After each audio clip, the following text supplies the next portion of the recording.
We are all in the midst of a digital revolution that is transforming almost every aspect of our lives. In the face of increasing complexity and volatility, many organizations are re-evaluating their approach to leadership. The agility, creativity, and innovation that they need today call for new, innovative approaches. Complex adaptive leadership, a new award-winning model of leadership that has its roots in complexity science, is now helping many organizations address these critical challenges.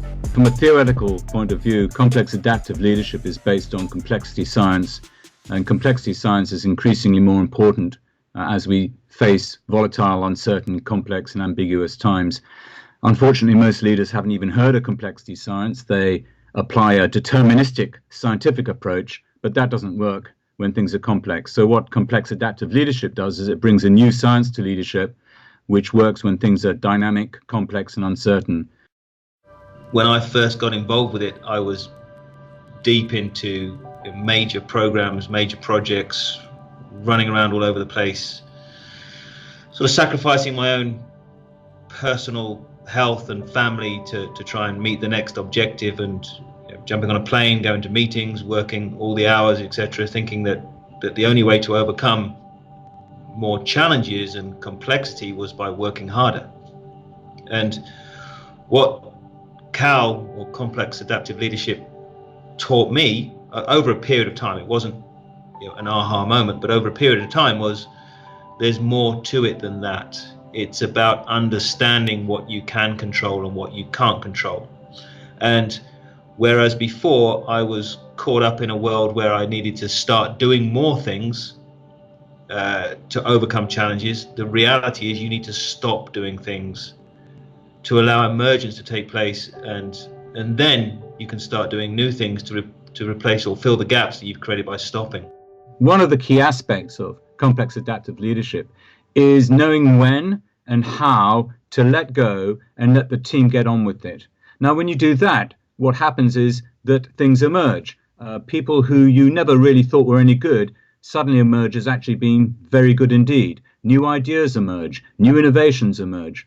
This is what happens in a complex system. Emergence is a natural phenomenon of complex systems. So not only do we teach the science, but we enable people to apply the science and understand the science.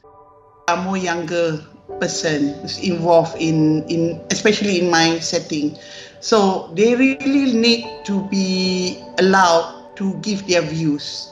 So CAL, or this so-called leadership program, allow me to understand more how I can empower my people.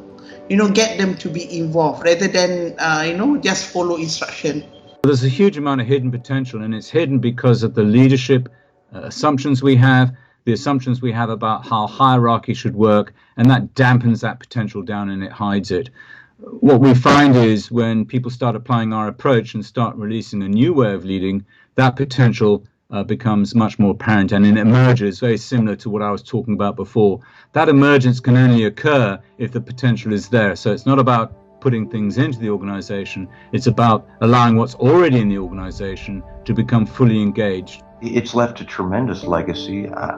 Collectively, there's been over 500, I'd say maybe 500 to 750 employees that have been impacted by this program, all at different levels. It really does promote a great environment for everybody to emerge and to develop into the leader that they want to be.